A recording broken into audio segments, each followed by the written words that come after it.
हमारा मन कैसा हो, इस श्रृंखला में आज की कड़ी में मैं जो बात बताने वाली हूँ वो यही है कि हमारा मन एकाग्र हो। देखिए, एकाग्र शब्द में ही उसका मीनिंग आ जाता है, एक और अग्र।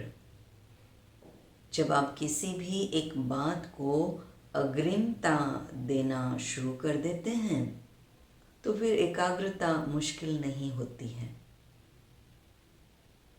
जैसे कोई व्यक्ति एक डिफरेंट कंट्री की फॉरेन लैंग्वेज को सीखना चाहता है और वो व्यक्ति समझता है कि ये भाषा सीखनी मेरे लिए कितनी इम्पॉर्टेंट है, तो जब वो उस प्रायोरिटी को समझ लेता है तो उसके आधार पर उसी सीखने की जो बात है उसको प्राधान्य देना, इम्पोर्टेंस देना, उसको अग्रसर रखना वो डिफ़िकल्ट नहीं होता है। वो किसी भी हालत में या हर हालत में वो उस अग्रिमता के पॉइंट के आधार पर उसको सीख करके ही रहता है। और इसीलिए मन मेरा एकाग्र कब हो सकता है? एकाग्र मन के लिए या फोकस्ड माइंड के लिए बहुत सारे वीडियोस आपको मिल जाएंगे। आपको समय मिलता है और आपको रुचि है तो आप अवश्य उनको देख सकते हैं। परंतु अभी यहाँ जो बात हम समझने की कोशिश कर रहे हैं वो यही है कि एकाग्र मन है तो ही मेरे जीवन में प्रोग्रेस है। एकाग्र मन है तो ही मैं अपने जीवन को जस्टिफाई कर सकती हूँ। एकाग्र मन है तो ही मैं स्वयं परमात्मा का दिल जीत सकती हूँ, क्योंकि आखिरकार तो हम स्पिरिचुअल कॉन्टेक्स्ट में ही ये सारी बातें समझने की कोशिश कर रहे हैं। तो स्पिरिचुअलिटी का डायमेंशन मेरे जीवन में ऐसा है जिसको मुझे निग्लेक्ट नहीं करना है, मुझे उसको भी फर्स्ट प्रायोरिटी देनी है। और इसीलिए एकाग्रता की बात या एकाग्र मन की बात हम स्पिरिचुअल डायमेंशन को लेकर के, स्पिरिचुअलिटी के डायमेंशन को लेकर के समझने की कोशिश कर रहे हैं। सो मेरा मन एकाग्र हो तो क्यों हो भला?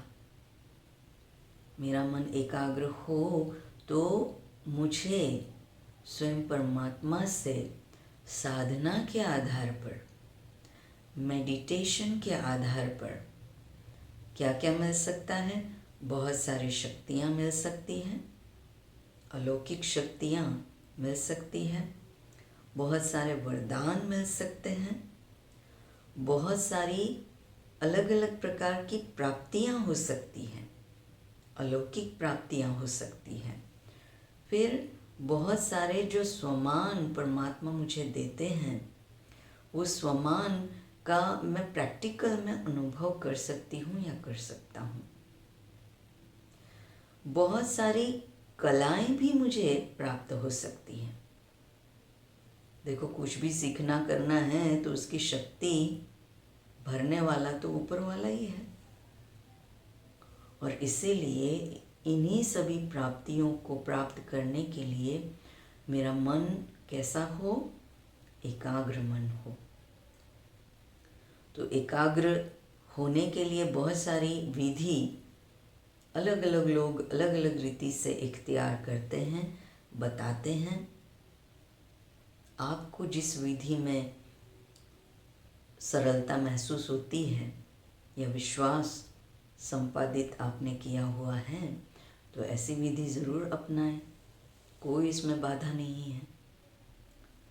परंतु मन को एकाग्र तो करना ही पड़ेगा। अभी उसके लिए मैं अपने मन को क्या कमांड दे सकती हूँ? देखो, कुछ भी इधर उधर होता है तो मन तुरंत उसके बारे में सोचना शुरू कर देता है और इसीलिए फिर ये फ्रेज जो है वो हम दूसरों को तो ज़रूर कई बार कहते हैं। जैसे आपका भाई हुआ या बहन हुई, वो आपको किसी बात में टोकता है, या आपका फ्रेंड या कोई नज़दीक का कोई व्यक्ति आपको टोकता रहता है, ऐसे नहीं करो वैसे करो, जिसको हम कह सकते हैं, तो उनको हम फिर क्या कहते हैं? Mind your own business. और दूसरे जो हैं, कोई अथॉरिटी वाले हैं, कोई बड़े हैं, तो उनको हम नहीं कह पा रहे हैं माइंड योर ओन बिजनेस, लेकिन मन में तो हम कहते हैं कि इनको क्या पड़ी है मेरे जीवन में टांग अड़ाने की। तो एक रीति से हम सूक्ष्म रीति से उनको भी तो यही कह रहे हैं ना, माइंड योर ओन बिजनेस। लेकिन वास्तव में मुझे अपने मन को कहना पड़ेगा, इधर उधर उसको भागने की जो आदत पड़ी है ना, तो उसको हमें कहना पड़ेगा, बच्चू ठहर जरा। और उसको हमें कहना पड़ेगा, माइंड योर ओन बिजनेस। आज के दिन में क्या गोल है, आज क्या क्या करना है, माइंड योर ओन बिजनेस। आज के इस एक मास के अंदर मुझे क्या क्या करना है, माइंड योर ओन बिजनेस। अपने को ये कमांड बार बार देते रहना पड़ेगा, और मन मानेगा, मन मानेगा, क्योंकि मन घोड़ा है और लगाम वो मुझ आत्मा के हाथ में है। और वो लगाम क्या है? ये जो कमांड मैं अपने मन को दे रही हूँ ना, यही एक प्रकार से लगाम का काम करती है। और दूसरा, ये एक सूक्ष्म बात है। देखो, कईयों का एकाग्रता का जो लेवल है ना, वो अलग अलग समय पर अलग अलग हो सकता है।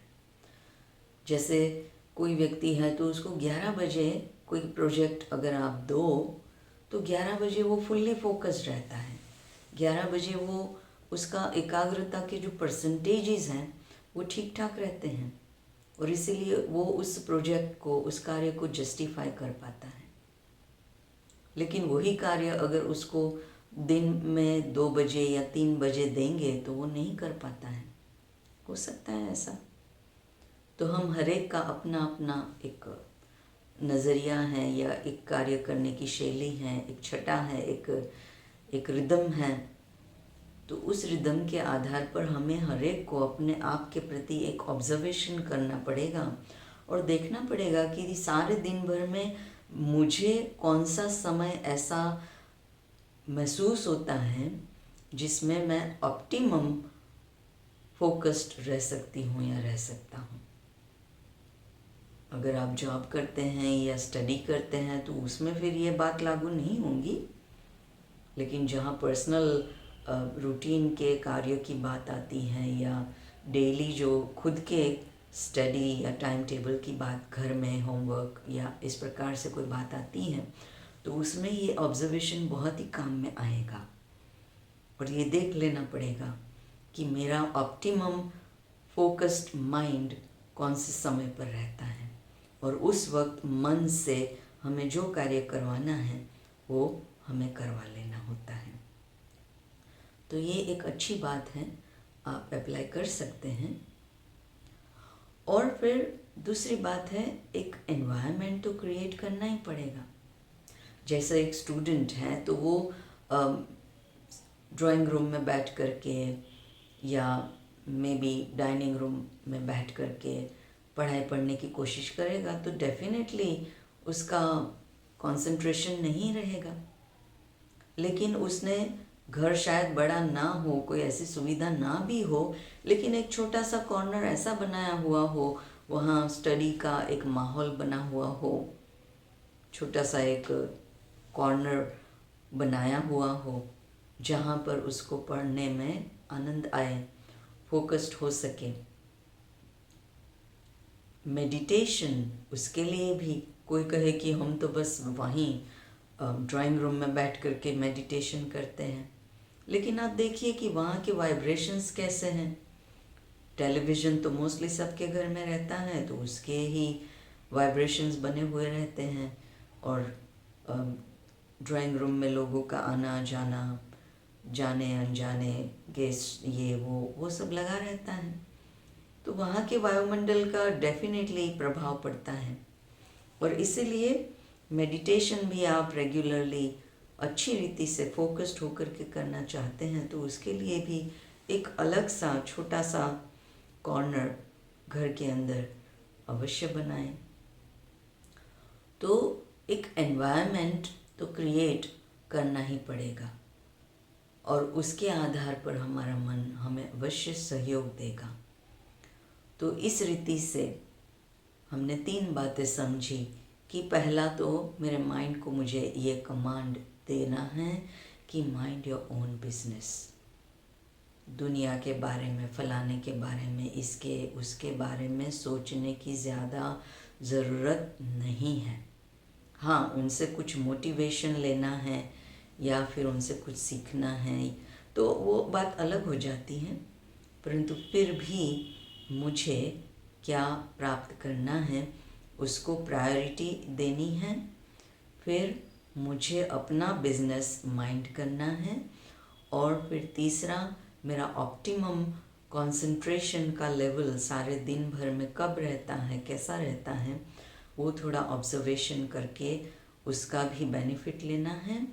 और फिर चौथा है कि मुझे फोकस्ड रहने के लिए अलग अलग प्रोजेक्ट्स के लिए एक एनवायरनमेंट तो क्रिएट करना पड़ेगा।